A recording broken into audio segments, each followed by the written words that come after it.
जय श्री कृष्णा। आज हम सुनेंगे गुरुवार की कथा। तो चलिए जल्दी से कथा शुरू करते हैं। एक राजा था, उसके राज्य में प्रजा सुखी थी, पूरा राज्य समृद्ध था।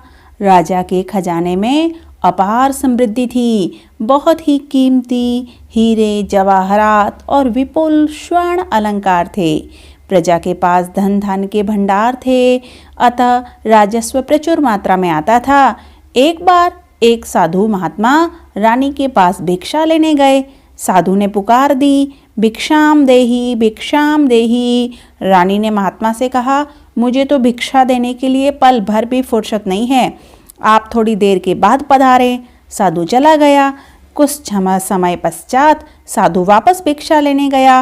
रानी ने कहा, अभी तो मैं रसोई बना रही हूँ, आप बाद में पधारें।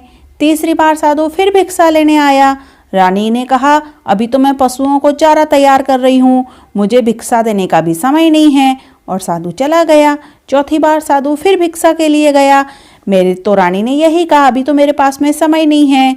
रानी ने साधु महाराज से विनती की कि वह गृह कार्य के बोझ से बहुत परेशान है और उससे छुटकारा पाने का उपाय पूछा। साधु महाराज ने कहा कि वह गुरुवार के दिन देरी से उठें, कपड़े आदि धोएं, घर में गार गोबर करें, पतिदेव से कहे कि बाल दाढ़ी वगैरह सब कुछ बना लें, चूल्हे की राख लें, रसोई बनाकर चूल्हे के पीछे रखें। इतना सारा काम करने पर काम से छुटकारा मिल ही जाएगा।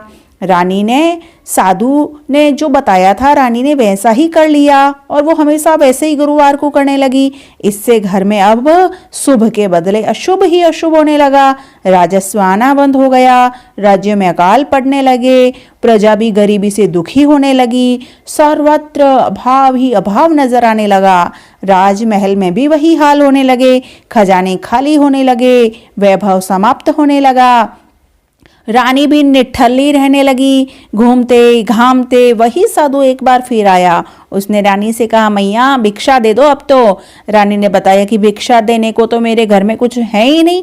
साधु महाराज ने सोचा कि रानी को जब काम बहुत रहता था तो उसे काम से भिक्षा करने का समय नहीं मिलता था, और अब उसे काम नहीं है तो फुर्सत ही फुर्सत है, तो भिक्षा करने के लिए उसके पास कुछ नहीं है। साधु विधि की विडंबना पर हंसा और जाने लगा।